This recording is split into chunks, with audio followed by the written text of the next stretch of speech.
Do you ever feel stuck in the rat race? Life doesn't have to be that way if you're willing to put in the work. In Bigger Vision, Chris Garrison helps you discover the keys to abundance, freedom, and personal growth that let you live the life of your dreams. And now, here's your host, Chris Garrison. Welcome, everybody. You've made it to the Bigger Vision podcast, and today we're going to transform your life through your mindset, through business, and through investing, because that's what this podcast is about. I want it to be about real life that touches you now and tomorrow so that your future will be what you want it to be.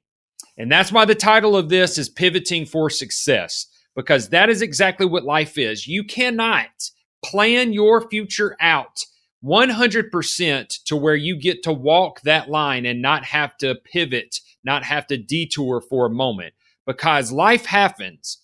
Other people might say shit happens, and it truly does. So you've got to be willing to flip everything upside down on its head. You've got to be willing to really analyze your data so that you can bring a good conclusion together so that you can reach your goals, which you desire and what you call success. You know, I've had to do this in my business multiple times. I've had to do this in my life way too many times. And I know I'm going to have plenty more times that I have to do this. And you're probably sitting here listening saying, that's exactly right. My life is thought I was going one direction, and then all of a sudden it wasn't what I wanted, or life happened and something, detoured me, something hit a roadblock. And then I had to readjust so that I could get back in alignment for what I wanted in life. And that is the real thing about life right there. And there's some practical things that you can do to make sure you stay on course. Number one is constantly know your data. Like, what is it that tells you you're on track? What is it that tells you that you are destined for success and hitting your goals? If you don't have those numbers defined, then you're not going to know when you get off track, and you can't recalculate as quickly as you need to go. So I began to see that my numbers, real simply, was my bank account was diminishing in the business. So I was like, okay, why is the bank account reducing? And then I realized, our revenue has dropped, but our expenses have stayed the same. Matter of fact, they had increased a little bit depending on what week or month I was looking at, because we were having some overtime, and it was because of lack of efficiency. We were having to do some re-cleans, whatever the case was. And so I had to jump into my numbers and say, hey, what can we do different? So here's how it works for me. I sit here and I'll implement something. I'll implement, and I just watch.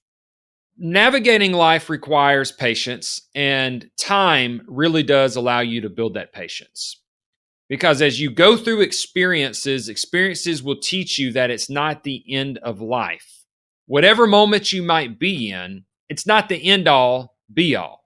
It is passing. It's only for the moment. Successes are the same way. When you hit a success, what happens when you get to the top of the mountain and you hit the gold medal? You got to go back to practice. You got to go back to train again, because now you're on the next journey for the next gold medal. And a lot of times, every time, to get to the next level, it requires a new you, and you have to build off the experiences that you've learned. And these experiences will build patience in you. These failures, even more importantly, will build patience in you. So in my business, I began to see this revenue drop, and my expenses were staying the same, sometimes higher. So I was like, what can we do? First of all, we're missing a couple of components, some key players. Another thing is we need to increase our volume of jobs, and we need to increase the ticket price. The other thing is we're not very efficient. Efficiency has dropped. Jobs are taking longer. We're having some repeats. There's lingering around in the shop when the guys first get here. When they get done, it's not as efficient. It's just not task-oriented in the culture. We had a great culture in the sense of everybody enjoyed being here because, hell, there was no accountability. Nobody was smacking the whip saying, this is what we got to get done. And let me pull back for a second. When it was just me and I was a solopreneur, owner-operator, my customer cracked the whip. And who else cracked the whip for me? It was my bill collectors, the utility bills, the mortgage, keeping food on the table, keeping things available so that my wife and my kids were happy. See, we all have a whip that's getting cracked. The question is, are you allowing the correct whips to crack in your life, or are you putting up a shield so that you block them and you're staying? Because staying stagnant is a disbelief. It's not real. There's no such thing because the world is constantly moving and progressing. So if you're stagnant, you're going to decline eventually. You can't stay at a neutral space. It's one or the other, decline or increase. So I began to look at my business and I said, okay, we've got to make some changes. And one of the biggest change was, how do we get everybody in alignment? And this is where your failures and your successes are beneficial, because now you've got a point of reference to reflect on. So I always look back to me. As an entrepreneur, you are probably the most self-reflecting and aware person there is, because everything goes back to you. You have decided to take responsibility in your life, and everything that is surrounding your life is because you've made a choice to allow it to be in your life. So I self-reflected and said, what motivated me when I first started my business? What got me encouraged and made me move fast? I'm not naturally just a high energy person. I have to push myself. I love to sit on the stinking couch and watch TV, a great movie. That is not an issue for me. But in business, I'm highly motivated because I want to be successful. And when I was more profitable per hour, I felt more successful because I had more money to bring home and I had more time to actually spend at home, or more time to go out and make new money, create new jobs, service those jobs, and then bring in fresh cash. So my motivation was, the faster I work, the more I make per hour.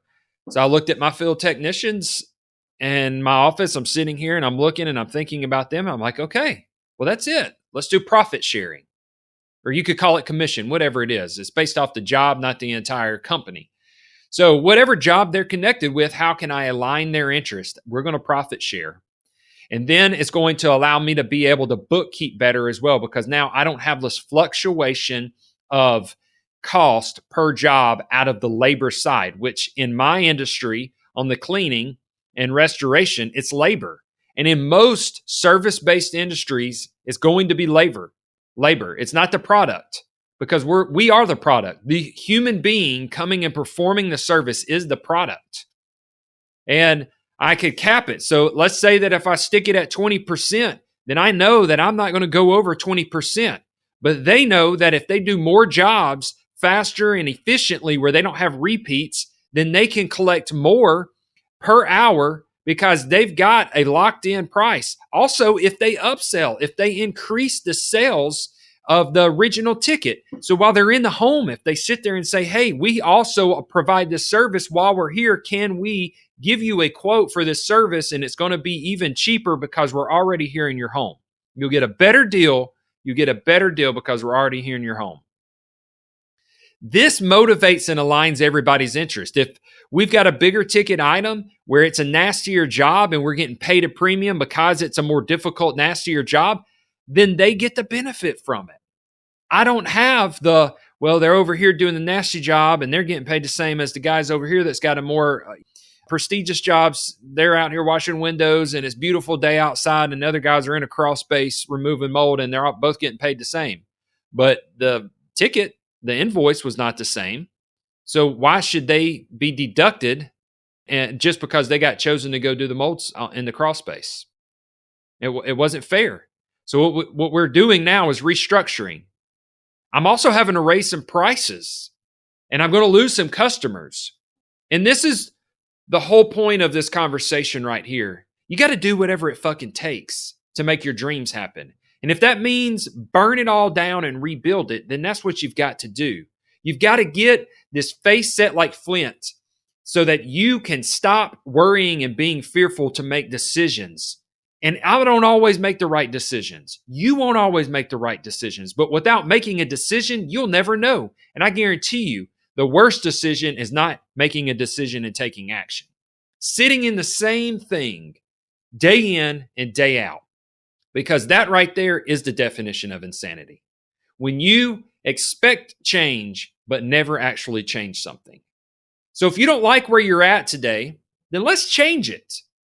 Decide what needs to happen. And when it feels overly complicated, simplify it and bring it back to the numbers.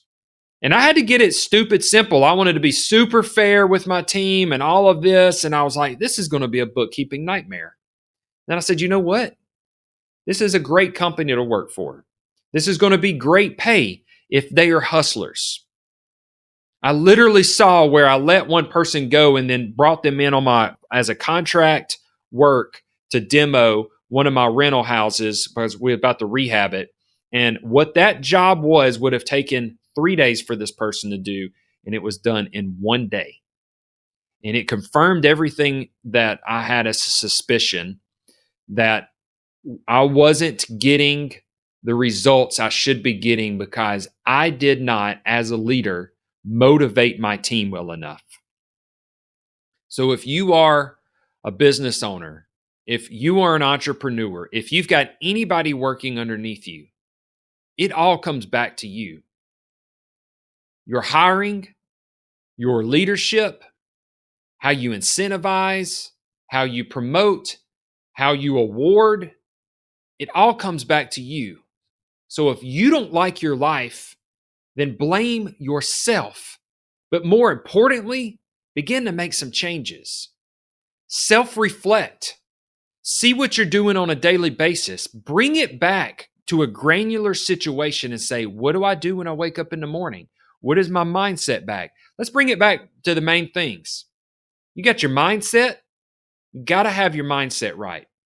Then you get your business, your income, whether you own a business or not, you get your income correct. And then you invest. It's those three things. If you don't believe in yourself that you can do it, that is the number one thing that you should be working on. And you're going to have to start training your brain to know that you can do it and focus on the micro wins. The getting up in the morning when you say you're going to get up in the morning, going to do what you say you're going to do. Making a list and following through that list. For me, physical activity, and I'm going to say the same thing for you, whether you believe it or not, get some gym time in. You don't have to get crazy with it. Lift heavy. Just get some physical activity where there's a little bit of sweating because it does something in your body. These little wins is what you've got to do. And then you're just going to digest and digest and digest people that are free all over social media.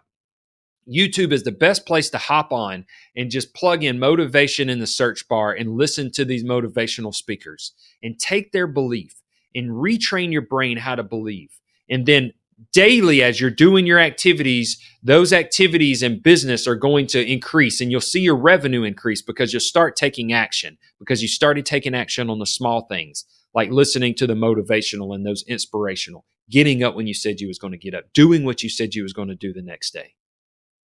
And then you'll have some surplus and you start putting it into your investment.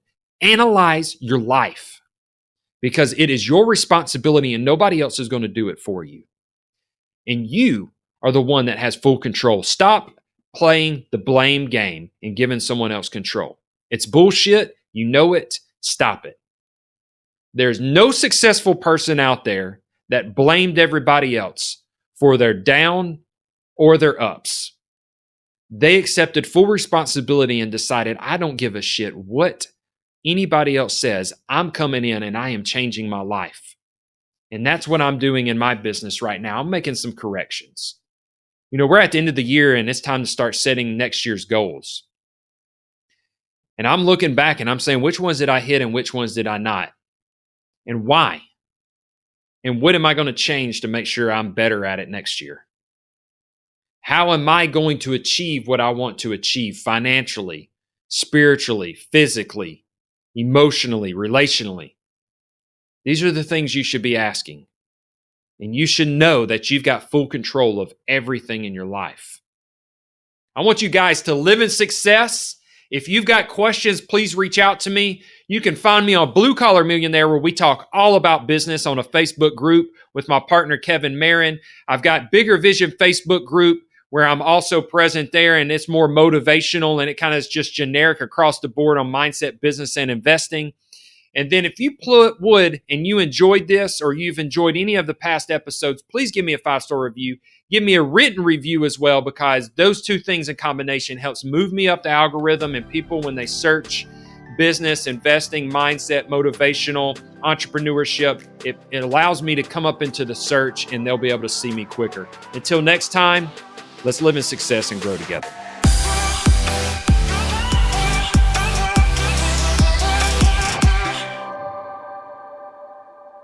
This is thepodcastfactory.com.